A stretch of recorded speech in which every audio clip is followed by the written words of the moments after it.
I was driving a shortcut from 29 Palms, California to Albuquerque, New Mexico. The route is through the desolate high desert, and it's a remote stretch of road with very little civilization, except for a passing through Amboy, a nearly abandoned town that sits as far below sea level as Death Valley. It was the afternoon, and I was alone on this two-lane road that winds up through a mountain range between Amboy and I-40. As I crested the top and started driving north through a canyon, surrounded by high grass, I noticed something unusual up ahead in the road. A red Pontiac Fiero was stopped sideways, blocking both lanes. Next to it, a suitcase lay open with clothes scattered everywhere. Most alarmingly, there were two bodies lying face down in the road, a man and a woman. My instincts immediately kicked in, and I stopped 100 feet away. My senses were on high alert. The scene felt too staged, too perfect. It was as if it was set up as a trap.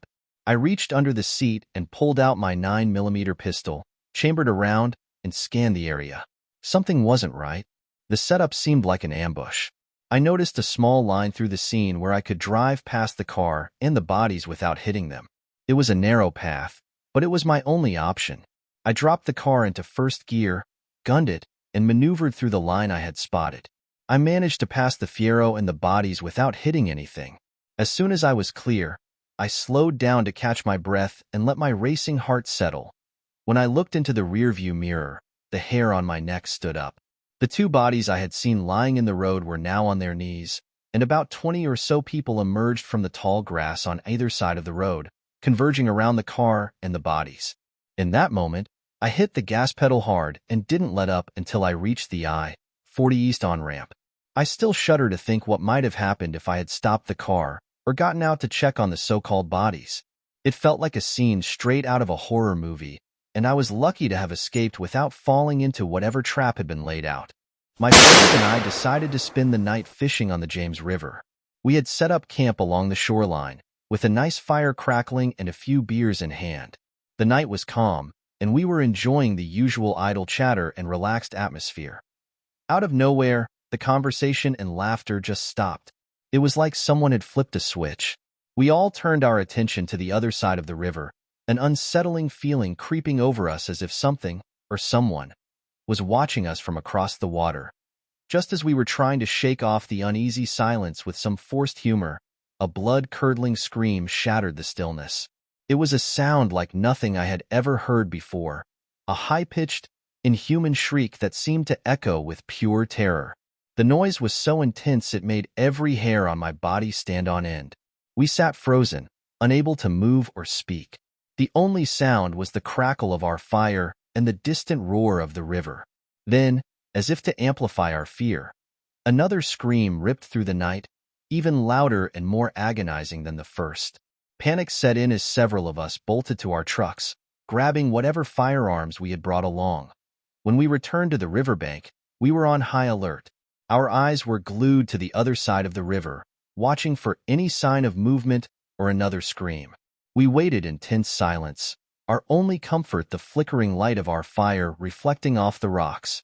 Then, without warning, a third scream erupted. This time it was not across the river but coming from our side, somewhere in the bushes just a few yards away. The sheer proximity of the sound sent us into a full-blown panic. We abandoned most of our gear, scrambling back to our trucks. As we tore out of the area, the final scream echoed one last time from just beyond the tree line. We didn't stop driving until we were miles away from the river. To this day, we have no idea what caused those horrifying sounds, but none of us has ever been back to that spot. It remains one of the most terrifying experiences of our lives, a night when something primal and unknown seemed to cross paths with us. It was a Friday night, and I was eagerly awaiting my friend's arrival to pick me up. We were headed to a hockey game in the city, and I was running a bit late. As we drove, we were having a great time, and I was so caught up in the excitement that I didn't even realize I had forgotten my phone at home. When we arrived at the game, I searched the car thoroughly, under the seats on the floor, but my phone was nowhere to be found. I assumed I must have left it at home, but I couldn't stop worrying about where it might be. After the game, I borrowed my friend's phone and went to the bathroom to call my number. It took 3 rings before someone answered, but there was no response. I shouted into the phone, explaining that I was just checking if I'd left my phone at home. Still, there was no reply. Assuming it was my little brother playing a prank, I hung up and didn't think much of it. When I got home later that night, my parents weren't there. I called them to see where they were, and they told me they had gone out to dinner and a concert with my little brother. They had left shortly after I had departed for the game and would be home in about half an hour. As I hung up, I started to look for my phone. That's when it hit me. How could someone in my family have answered my phone if they weren't even home? A cold wave of fear washed over me. Just then, I heard the distinct sound of the back door opening and closing. Panic surged through me. I ran out of the house and straight to the neighbors, calling the police. The officers arrived quickly. They found that the back door had been left unlocked, and someone had walked right in. Nothing was stolen, but the thought of a stranger having access to our home while we were oblivious was terrifying. The scariest part was the realization that, had I not come home when I did, we might have gone to bed with an intruder still inside the house. A while ago, a new family moved in next door to us. They had a son who was, frankly, quite disturbing. He was obsessed with slasher movies and had a fascination with my experiences from Vietnam, things no normal person would want to discuss. He also had a cruel streak, tormenting stray animals, which was unsettling enough on its own. At 19, he took an unsettling interest in my 7-year-old daughter. He would strike up conversations with her when she walked home from school, and he'd hover by the fence whenever she was in the backyard. The final straw was when he called our house to speak with her. That was when I lost it. I confronted him and his parents, demanding that he stay away from my daughter and warning them that I'd better not see him around again. After that confrontation, things took a darker turn. My daughter, who had always had an active imagination and a tendency to be paranoid, began insisting that something was living in her closet. She was too scared to get up at night and tell us, though she said it wasn't there during the day.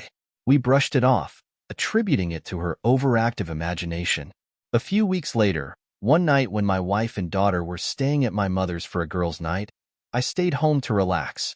I fell asleep on the couch while watching HBO. At around 2 a.m., I was jolted awake by a call from my neighbor. His voice was frantic, telling me that his son was missing.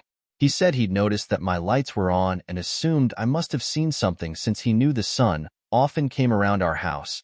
My blood ran cold. I knew for a fact that I had been asleep on the couch, and no lights had been turned on.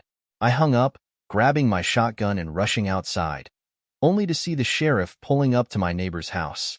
I told the deputies there was someone in my house, and by then, I could see lights on in my daughter's room. I saw a shadow moving back and forth. When the deputies went inside, they found the neighbor's son in my daughter's room. He had set up a disturbing little space in her closet, revealing that he had been watching her sleep, claiming he enjoyed seeing her in the moonlight. The horror of realizing that he had been in our home, in my daughter's room, while we were away is something I can't shake.